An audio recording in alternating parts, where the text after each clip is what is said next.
Welcome back. This is your Feel Good Breakfast Expresso right here on SABC3. Thanks for joining us at the start of a brand new day. Now, have any of you been gifted a breathtaking orchid, or perhaps you've purchased one to brighten up your living space, but you aren't quite sure exactly how to take care of it? Well, we're taking care of you and your new orchid this morning, and we've got somebody who's here to inspire you if it's intimidating, as you might imagine it to be, and it really isn't. And this is Dr. Wafika Vardeen, a technologist in houseplants, and together with Woolworths, she's here to share some advice on how to best to take care of your exquisite plants at home. And I was quite surprised a couple of seconds ago saying, I didn't know that you can become a technologist in houseplants. How do you become that? Thanks, Katlego. It's a pleasure to be here. I studied horticulture at Stellenbosch University, and then I started working at Woolies in the horticulture department as a technologist. And typically, within the Woolworths framework, technologists are those who focus on quality of product, getting it right, getting the shelf life right, and making sure the customer gets the best out of their product once they purchase it and take it home. Wonderful. So you definitely are the best person to speak to I hope so. when it comes to orchids. And of course, we're celebrating Garden Day. It's just around the corner, and orchids do make great gifts. They do. So let's talk about those that are available at Woolies. So Woolies has quite a diverse range of orchids. We have orchids for everyone. We have very entry-level orchids, and when I say entry-level, not entry-level in quality or the way it looks, they're all absolutely stunning. Entry-level in terms of pricing. The more basic ones, like for instance this one in a bag, and then we sort of have our luxury orchids. And our multi-spike orchids, which is these fancy ones in a nice glass bowl. So as you can see, we have ones in bags, ceramic pots, and then also glass. And we also offer other types of orchids when in season. For instance, cymbidiums. We offer both the potted cymbidium and the flower stem cymbidium. Yes. And then we also offer oncidiums and epidendrums when it's in season. Okay. Talk to me about the colour trends, because one of the most attractive things about an orchid is its colour. Colour trend, when you think an orchid is just an orchid, no, there's actually quite a variety. So obviously white is always a go-to. White is your classic orchid, and it obviously offers sheer sophistication to any space. Yes. A couple of years ago, we would have seen a big trend towards pink and purple colour orchids. However, lately we're seeing more of a shift towards yellow and copper colour orchids. Aside from colour though, we're also seeing that customers are not perhaps going for the orchids that are the tallest in height with the biggest flowers. They're also going for shorter orchids with many flowers on the spikes. And then also shape of the flowers quite important. Yes.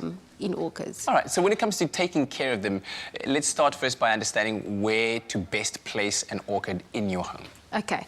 I think the first thing that you need to understand when it comes to orchid care or placement is just to think of the natural habitat of an orchid. An orchid is an epiphyte, which means it's a plant that grows on another plant. So its natural habitat is actually to grow on other trees.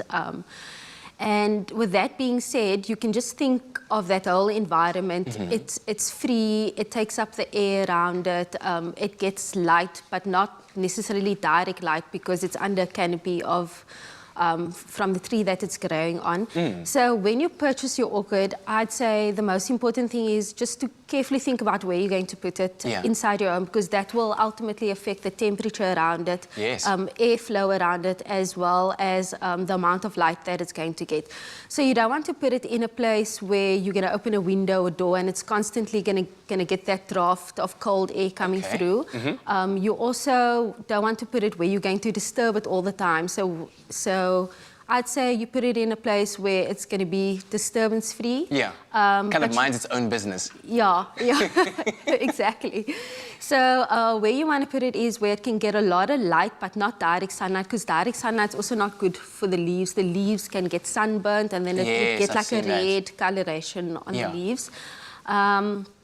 So but temperature is also very important, as I mentioned. So you want to put it roughly in a spot where it will get plus minus 20 degrees Celsius. Okay. And during winter in South Africa, it's also very important to make sure it's in a spot where temperatures don't drop below 17, because then ultimately that will affect reblooming your next season. And because in its natural habitat, it grows on other plants, does that mean it requires less water then?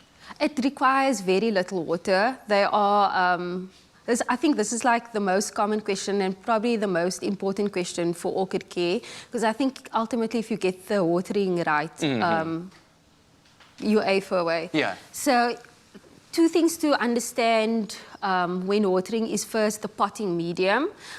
So our orchids are, if I can just show you, some come in sphagnum moss and some in bark. And obviously, there's also a difference between these two, because the moss can obviously hold more water than the bark can. So if your orchid is in moss, you probably only need to water it, say, every 10 days, as opposed to the bark where you'd water it once a week. The other biggest thing for watering is the pot that the orchid is in. So you want good drainage. So you need to see, is your orchid in a pot where there's a drainage hole at the bottom, or if it's not, you need to take it out. So maybe if I can just give you an example, if you can just pass me quickly. this one. For instance, Willie sells these in these ceramics, but it's easy to just take out. There you see in the There it's in its cup. The cup actually has some holes just for air movement, and you'll see at the bottom there's a lot of holes for drainage. Yeah. So when you water it, you want to give it little bits of water at a time.